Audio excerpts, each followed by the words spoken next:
तो hello guys, कैसे हैं आप लोग? उम्मीद करते हैं अच्छे होंगे and a very happy Rakshabandhan to you all. आज रक्षाबंधन है एंड बिहार में बहुत जगह कल भी है, कल सुबह में 7 बजे तक है।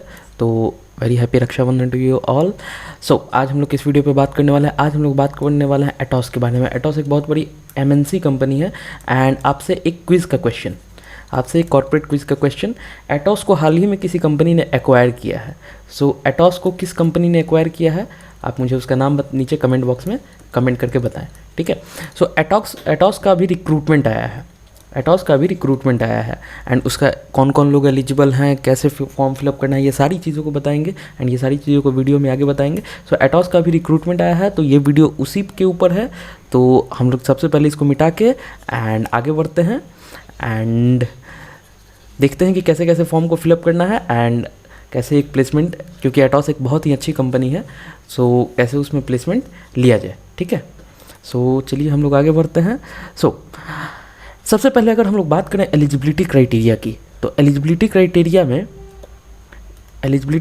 में एलिजिबल जो कोर्सेज हैं वो हैं BE, BTech, BCA, BSc, BCom and others को भी यहाँ पे मेंशन किया गया है। ऐसा कुछ क्लियरली मेंशन नहीं है, लेकिन अदर्स को भी यहाँ पे मेंशन किया गया है, यानी कि अदर्स ग्रेजुएट स्ट्रीम से भी लोग अप्लाई कर सकते हैं। यहाँ पे नॉन टेक के लोग भी अप्लाई कर सकते हैं, जो कि अदर नॉन टेक वर्क्स में काम करेंगे। सो अदर्स क्राइटेरिया के भी लोग, अदर्स ग्रेजुएशन लेवल के लोगों को भी यहाँ पे अलाउ किया गया है। देन मोड क्या होने वाला है? मोड इसका होने वाला है ऑनलाइन और ऑन कैंपस, यानी कि एटॉस एक ऐसी कंपनी है जो कि बहुत सारे कॉलेजेस में ऑन कैंपस हायरिंग करती है, ठीक है। तो जहाँ पे ऑन कैंपस हायरिंग करती है वो लोग भी इस फॉर्म को फिल करेंगे, ठीक है।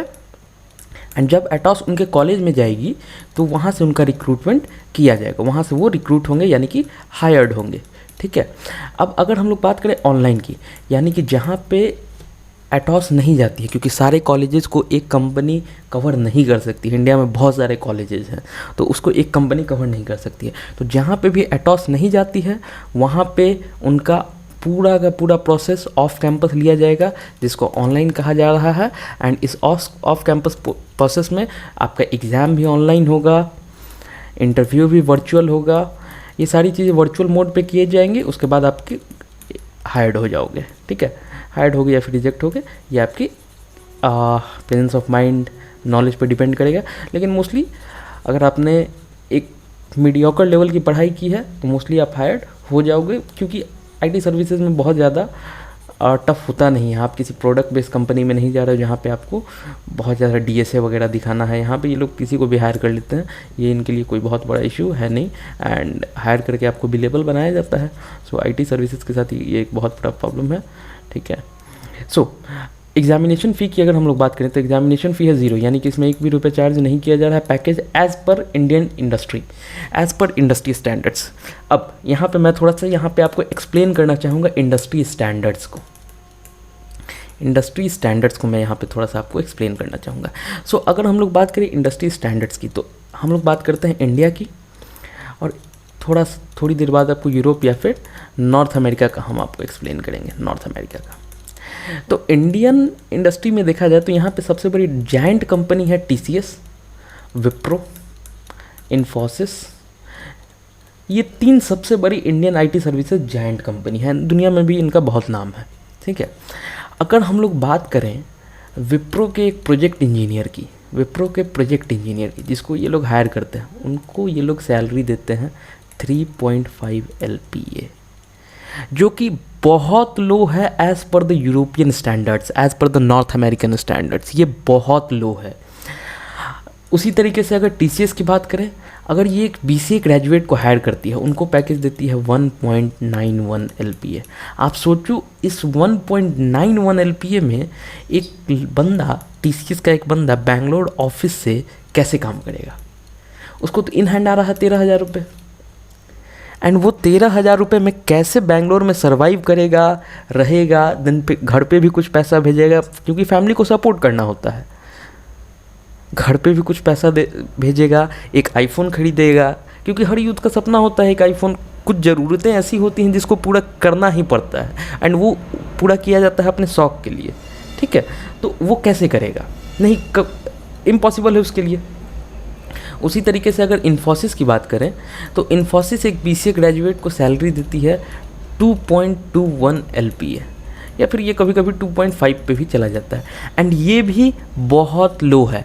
एंड विप्रो का तो आपको पता ही है, विप्रो एक BCA ग्रेजुएट को सैलरी देती है, ये जिसको ये लोग विल्प में हायर करते हैं उसको ये लोग 15,000 रुपये देते हैं, एंड उसमें भी अगर आप बैंगलोर में काम कर रहे हो तो आपको 14,392 रुपये इन हैंड आता है। इसका एक सैलरी स्लिप का वीडियो भी है, मैं नीचे डिस्क्रिप्शन में लिंक दे दूंगा, आप विप्रो का डिटेल विप्रो विल्प का सैलरी स्लिप देख सकते हो। शिफ्ट अलाउंसेस वगैरह सब कुछ उसमें इंक्लूडेड है, ठीक है। सो ये है इंडियन इंडस्ट्री स्टैंडर्ड। सो इसी स्टैंडर्ड्स के हिसाब से इससे थोड़ा ज़्यादा ही मिलेगा, क्योंकि एटॉस इंडियन MNC नहीं है, ठीक है, तो इससे थोड़ा सा आपको ज़्यादा ही मिलेगा। सो ये काफ़ी गंदा हो गया है, इसको मिटा लिया जाए, देन फिर हम लोग इससे आगे बढ़ते हैं। सो अगर हम लोग आगे की बात करें तो अप्लाई लिंक यहाँ पे दिया हुआ है, ठीक है, अप्लाई लिंक दिया हुआ है यहाँ पे, एंड अप्लाई लिंक के साथ साथ यहाँ के साथ साथ नीचे डिस्क्रिप्शन बॉक्स में भी दिया गया है। आप नीचे डिस्क्रिप्शन बॉक्स में क्लिक करके वहाँ से भी अप्लाई लिंक ले सकते हो, एंड वहाँ से जाके उस लिंक पे क्लिक करो अभी आप, ठीक है। एक टैब में ये खोल लो, एक टैब में फिर लिंक क्लिक कर लो, एंड आपका फॉर्म साथ में ही हम लोग फिल कर देंगे, ठीक है। एक प्रोसेस आपको साथ में ही बता दिया जाएगा कैसे ये फॉर्म फिल करना है, एंड उसके बाद से आप इजीली अप्लाई कर सकते हो। सो आप इस वाले लिंक को एक नए टैब में ओपन करो आप, ठीक है, एक नए टैब में ओपन करो, देन फिर हम लोग आते हैं नेक्स्ट पेज पे। सो अगर हम लोग बात करें नेक्स्ट पेज की, ठीक है, जब आप उस लिंक पे क्लिक करोगे सो आपका जो पहला पेज होगा, आपका पहला पेज ये आने वाला है, ठीक है, आपका पहला पेज ये आएगा। यहाँ पे आपसे पर्सनल डिटेल्स आपकी पूछी जाएंगी। यहाँ यानी सबसे पहला यहाँ पे जो बॉक्स आपको फिल करना है ये है फुल नेम का, full name as per government ID. यहाँ पे आप कुछ भी अज्यूम कर सकते हो, PAN card, driving licence, DL, Aadhaar, कुछ भी आप अज्यूम कर सकते हो। राशन कार्ड भी आपका हो सकता है गवर्नमेंट आईडी में, राशन कार्ड, बैंक पासबुक भी हो सकता है, तो कुछ भी आप अज्यूम कर सकते हो। उसके अकॉर्डिंग आप अपना नाम फिल कर लो। चिंटू मिंटू रिंकू मत फिल करना, ठीक है। थोड़ा सा ये लेम जोक हो गया, बट उसके बाद आप अपना ईमेल एड्रेस फिल करोगे। एंड यहाँ पे ईमेल के साथ हम एक चीज़ सजेस्ट करेंगे आपको। मैंने बहुत सारे लोगों का, बहुत सारे अपने फ्रेंड्स का, जूनियर्स का रिज्यूम रिव्यू किया, ठीक है, रिज्यूम रिव्यू किया, बहुत सारे जूनियर्स का किया, बहुत सारे फ्रेंड्स का किया, ठीक है। अब वहाँ पे ये लोग गलती पता है क्या करते हैं, ईमेल। अब ईमेल इन्होंने बचपन में बनाया होता है 6th 7th 8th क्लास में, ठीक है, एंड उस समय हर किसी को बनना होता है क्या, कूल। उस समय हर किसी को कूल बनना होता है, ठीक है। तो ये लोग जो ईमेल बनाते हैं, मेरा एक फ्रेंड है, मान लेते हैं हर्ष, ठीक है, उसका ईमेल एड्रेस है hars.cool.raj। आप मुझे बताओ, इज इट लुकिंग प्रोफेशनल? क्या ये प्रोफेशनल है? तो अगर आपका ईमेल कुछ इस तरीके का है, हर्ष कूल राज, स्वैगी हर्ष, स्मार्टी हर्ष, इस टाइप का है, आई रिक्वेस्ट यू, आप अभी जाओ जीमेल पे एक नया ईमेल बनाओ, नया एक ईमेल आईडी बनाओ। उसको आप बेशक ही आप अपने इस ईमेल को hars.cool.raj को आप ये अपने पर्सनल यूज़ के लिए रख सकते हो, अपने फेसबुक यूज़ के लिए रख सकते हो, इंस्टाग्राम के लिए रख सकते हो, लेकिन एक प्रोफेशनल लाइफ के लिए, एक कॉर्पोरेट कल्चर के लिए एक अलग से प्रोफेशनल ईमेल एड्रेस बनाओ, जिसको आप ऑफिशियल पर्पसेस के लिए यूज़ करो। एंड ये अच्छा भी होता है कि अगर आपका एक प्रोफेशनल ईमेल एड्रेस है जिसको आपने कॉर्पोरेट में यूज़ कर रहे हैं और वो अलग है थोड़ा सा आपके पर्सनल ईमेल से, तो वहाँ पे कम्युनिकेशंस आसान हो जाती हैं, वहाँ पे आप ईमेल्स को ज़्यादा ध्यान देते हो। एंड जब आप कॉर्पोरेट में जाते हो, so focus on your emails. आपको कुछ भी मेल आ सकता है, एंड एक मेल आपकी लाइफ बदल सकती है, इधर वो ले ऑफ का मेल हो जाए या फिर आपका प्रमोशन का मेल हो। सो उसके बाद आप कॉन्टैक्ट नंबर फिल करोगे, देन जेंडर के ड्रॉप डाउन पे क्लिक करोगे। अगर आप मेल हो मेल डालोगे, फीमेल हो फीमेल डालोगे, अगर किसी और जेंडर के हो तो वो डालोगे, वो कोई इशू नहीं होने वाला है। देन आता है date of birth. Date of birth यहाँ पे याद रखना है, देना है MMDDY के फॉर्मेट में, ये फॉर्मेट में देना है, यानी कि मंथ पहले देना है, मंथ नंबरिंग में होगा, DD उसके बाद फिर डेट भी नंबरिंग में होगा, देन फिर ईयर भी होगा नंबरिंग में। तो इस फॉर्मेट में आपको देना है डेट ऑफ बर्थ अपना, ठीक है। तो यहाँ तक आपने फिल कर लिया, यहाँ तक फिल कर लिया, तो चलो हम लोग अब नेक्स्ट पेज पे जाते हैं। एंड नेक्स्ट पेज पे अगर हम लोग जाते हैं, सो नेक्स्ट पेज हमारा ये आता है प्रेजेंट एंड परमानेंट एड्रेस, ठीक है। प्रेजेंट एड्रेस की बात करें तो सबसे पहले आप इसमें अपना फिल करोगे हाउस नंबर, जो इस भी कॉलोनी में रहते हो या फिर जिस भी एरिया में रहते हो, देन फिर स्ट्रीट नेम, ठीक है। ये तीनों आप फर्स्ट वाले में फिल कर दोगे।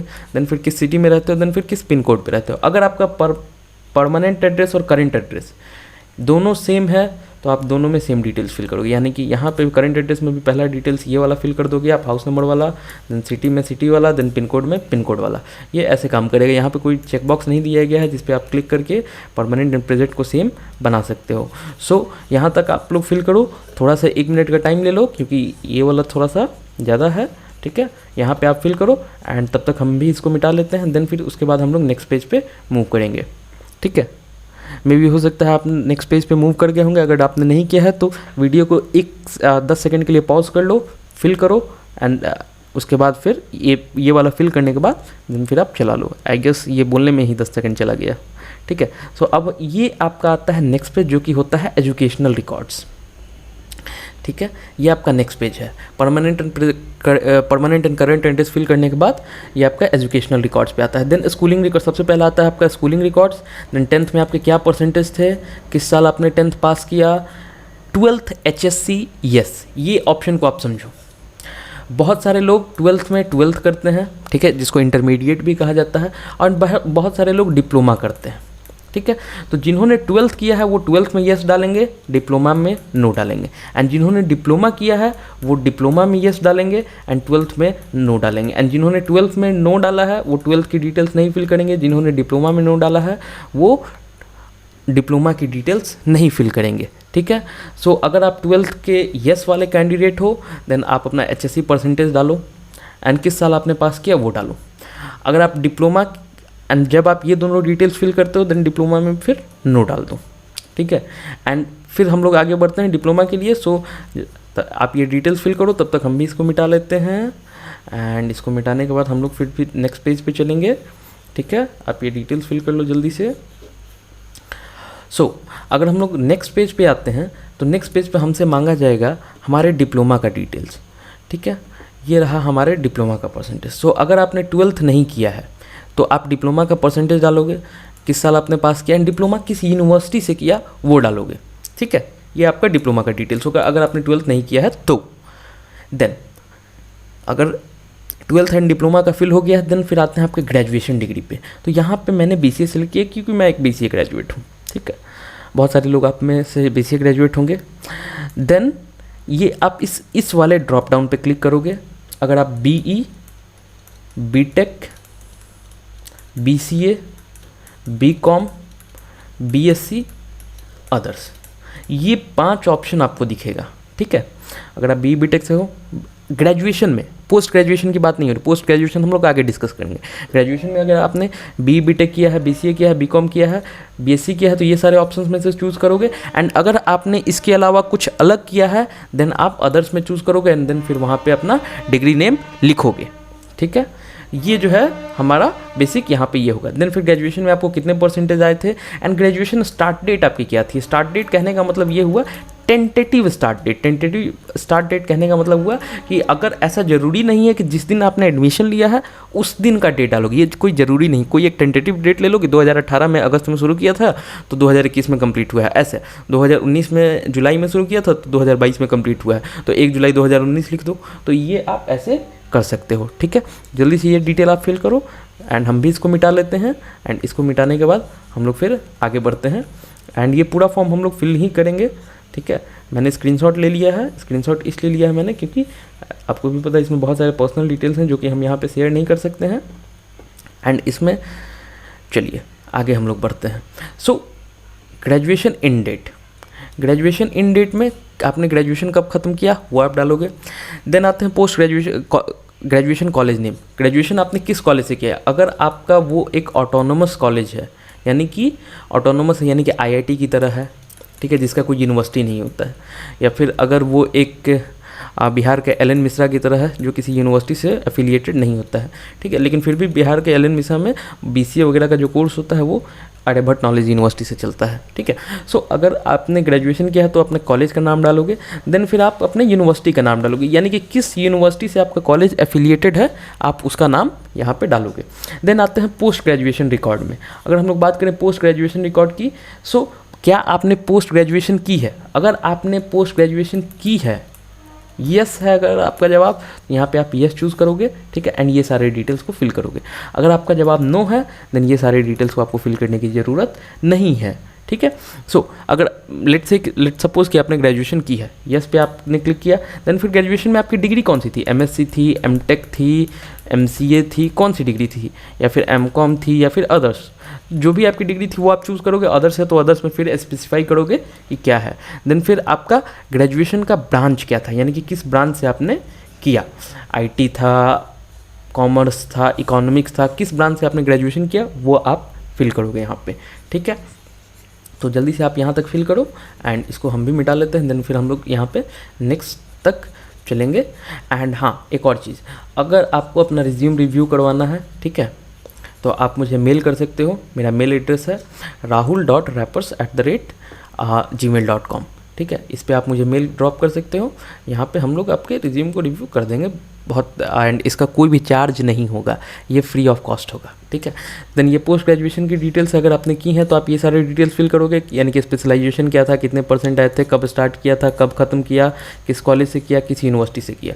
अगर आपने ग्रेजुएशन किया तो ये सारे डिटेल्स आपको फिल करना होगा, अगर आपने नहीं किया तो ये सारे डिटेल्स को आपको फिल करने की ज़रूरत नहीं है। तो जिन्होंने भी फिल किया है, जिन्होंने भी पोस्ट ग्रेजुएशन किया है, वो इस वीडियो को यहीं पे पॉज करें, ये सारे डिटेल्स को फिल करें, एंड जिन्होंने नहीं किया है वो यहाँ से कंटिन्यू रखें, एंड हम लोग इसको स्किप करके नेक्स्ट पार्ट पे जाएंगे, ठीक है। सो होप सारे पोस्ट ग्रेजुएशन वाले आ गए हैं। सो अब हम लोग बात करते हैं प्रोफेशनल ट्रेनिंग्स की। क्या आपने कोई और ट्रेनिंग किया है अपने कोर्स के अलावा, यानी कि बीटेक के अलावा या फिर बीसीए के अलावा आपने किसी चीज़ में ट्रेनिंग ली है? लाइक डेटा साइंस हो गया, डेटा एनालिटिक्स हो गया, एसक्यूएल हो गया, पाइथन हो गया, तो इसके लिए आपने कहीं ट्रेनिंग ली है, एंड क्या आप सर्टिफाइड हैं उसके लिए? अगर हम लोग बात करें प्रोफेशनल ट्रेनिंग की, तो इंडिया में प्रोफेशनल ट्रेनिंग में टॉप के जो इंस्टीट्यूट हैं उनमें से सबसे नंबर 1 पे है सिंपली लर्न। बहुत पुरानी और बहुत अच्छी कंपनी है, इनके प्राइसेस भी काफ़ी कम होते हैं। सिंपली लर्न है, देन फिर आपका आते हैं अपग्रेड, दूसरे नंबर पे आता है, लेकिन मोस्ट प्रोबेबली इनका जो इनका जो सारा कोर्सेज होता है वो यूनिवर्सिटी बोला होता है, यूनिवर्सिटी एफिलिएटेड होता है, एंड ये बहुत महंगा होता है, बहुत महंगा होता है ये, लाइक एक आम आदमी अफोर्ड ना कर पाए, इतना महंगा होता है। ये लोग 3 इंटरव्यू देने का वादा करते हैं 25,000 रुपये में, सीरियसली। तो ये अपग्रेड होता है, तो अपग्रेड से कुछ खास लगाव है नहीं। इंटेलीपैट है तो वो ये भी काफ़ी कॉस्ट इफेक्टिव है। बात करें इसके बाद लर्नबे है, ठीक है। इसके लिए एक अलग से वीडियो बनाया जाएगा कि कहाँ से आपको ट्रेनिंग करनी चाहिए, क्योंकि अगर आप एक टेक बैकग्राउंड में हो तो अपस्किलमेंट बहुत ज़रूरी है आपके लिए, एंड आपको ये चीज़ समझना होगा कि कहाँ से आपको रिटर्न ऑन इन्वेस्टमेंट ज़्यादा आएगा। रिटर्न ऑन इन्वेस्टमेंट कहने का मतलब सीधा स्टॉक मार्केट नहीं है।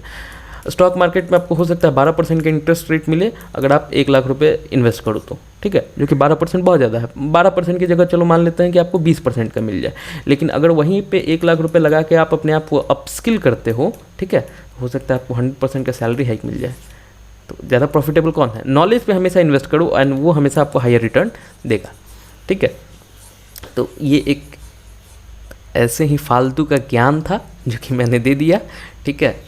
एंड आपको एक बात बताता हूँ, if we talk about India, then 90% of the जनता don't believe in upskillment rather than the university program and other things, and there is a fact, and the fact is these professional training institute will give you more practical knowledge than college and all. So ये एक fact है। सो अगर हम लोग बात करें certified training में किस टेक्नोलॉजी पे आपने ट्रेनिंग किया, like data science, cyber security, जो भी है आपका, वो आप करोगे। ट्रेनिंग इंस्टीट्यूट का नाम, कब आपने कंप्लीट किया, किस साल में आपने कंप्लीट किया। देन आते हैं आपके आइडेंटिफिकेशन प्रूफ पे। यहाँ पे ये ड्रॉप डाउन है, तो ड्रॉप डाउन पे आप क्लिक करोगे तो आधार, पैन, डीएल, बहुत सारी चीज़ें आ जाएंगी, तो ये आप चूज़ करोगे। देन फिर आपका लिखा हुआ please specify your unique ID number as selected above, यानी कि अगर आपने पैन सेलेक्ट किया तो देन आप अपना पैन नंबर डालोगे, पैन नंबर। अगर आपने आधार सेलेक्ट किया देन आप अपना आधार नंबर यहाँ पे डालोगे। अगर आपने डीएल सेलेक्ट किया देन यहाँ पे आप अपना डीएल नंबर डालोगे। तो जल्दी से आप इसको फिल करो, हम भी इसको मिटा लेते हैं। देन हम लोग नेक्स्ट पेज पे चलते हैं एंड आगे की डिटेल्स फिल करते हैं। ये बस ख़त्म ही होने वाला है, ठीक है, बहुत ज़्यादा लंबा फॉर्म है नहीं, बहुत कॉम्प्लिकेटेड भी है नहीं है। सो अब आते हैं लास्ट पेज पे। सो हमारा जो लास्ट पेज है वो है कहाँ से आपको इस हायरिंग के बारे में पता चला। आप एडवर्टीज़मेंट चूज़ कर सकते हो, आप यूट्यूब चूज़ कर सकते हो, एंड यूट्यूब चूज़ करके मेरे चैनल का नाम डाल सकते हो, एंड आप लिंक्डइन चूज़ कर सकते हो। सो हम बेसिकली क्या करते हैं, हम एडवर्टीज़मेंट चूज़ करते हैं, फेसबुक फिल करते हैं, क्योंकि इस सोर्स से किसी को कोई मतलब है नहीं। इनकी एक मार्केटिंग टीम जो होगी, टैलेंट एक्विजिशन की मार्केटिंग टीम, वो थोड़ा सा अपना फेसबुक का बजट बढ़ा देगी, क्योंकि उनको लगेगा कि मैं फेसबुक से आया हूँ, पर हो सकता है मुझे लिंक्डइन से पता चला हो। सो ये थोड़ा सा काफ़ी कॉम्प्लिकेटेड होता है, या फिर मुझे यूट्यूब से पता चला हो। देन आपका आता है all time favourite, captcha. I am not a robot. And आजकल एक बहुत इंटरेस्टिंग फैक्ट है, आजकल इस कैप्चा को रोबोट भी सॉल्व कर लेते हैं, ठीक है। सो इसको आपको सॉल्व करना है। Then we may contact you, yes, you have to contact me because I want to be on your payroll and I want to take money from you. Then send a copy of this request to my own email address। ये सारे checkbox को आप click करेंगे।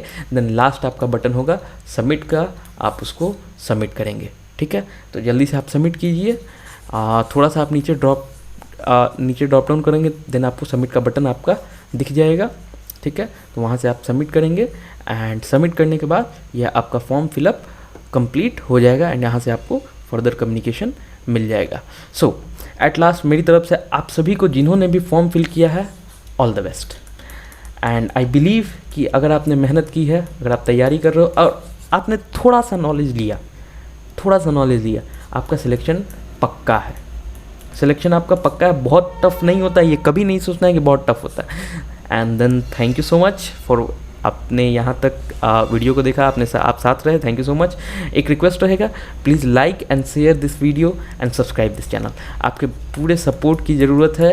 आपके support की ज़रूरत इसलिए है क्योंकि ये जो सारा वीडियो होता है, ये होता है अनकट, इसमें एक भी कट नहीं होता है, एंड ये होता है अनएडिटेड, यानी कि इसमें हम कोई भी एडिटिंग नहीं करते हैं। एंड ऐसा हम इसलिए करते हैं क्योंकि हम अपना ऑनेस्ट ओपिनियन, ऑनेस्ट कैसे हम बात करते हैं, जो भी चीज़ें हैं हम आपके सामने एज इट इज़ रखना चाहते हैं। ऐसा नहीं होना चाहिए कि मैंने बहुत सारे कट्स, फंबल्स को कट में हटा दिया, बहुत सारी एडिटिंग कर दी, एंड आपको लगने लगा कि yes I am a very good speaker और something like that, I am a very good speaker और एनीथिंग। एंड ऐसा इतने सोफिस्टिकेटेड कैसे हो सकते हैं हम, मुझे भी इतना सोफिस्टिकेटेड बनना है, पर हम है नहीं। एंड आप वो बनने की कोशिश कर रहे हो जो हम है ही नहीं। तो जो चीज़ हम नहीं है वो आप कैसे बन सकते हो, कभी नहीं बन सकते हो, समझ रहे हो। जो स्किल है ही नहीं वो हर किसी में कहीं ना कहीं डिमेरिट होता है। तो डिमेरिट्स के साथ हमें रहना होगा, ठीक है। डिमेरिट्स को हमें एक्सेप्ट करना होगा, एंड वो हमारी डिमेरिट्स हैं, and I can't help it, ठीक है। सो इसीलिए सारा वीडियो अनकट होता है, अनएडिटेड होता है, इसलिए आपका सपोर्ट चाहिए। चैनल को सब्सक्राइब करें, and as much as you can आप इसको कॉलेज फ्रेंड्स के साथ शेयर करें, ताकि उनको भी फ़ायदा हो जॉब वगैरह लेने में। So thank you so much, thank you.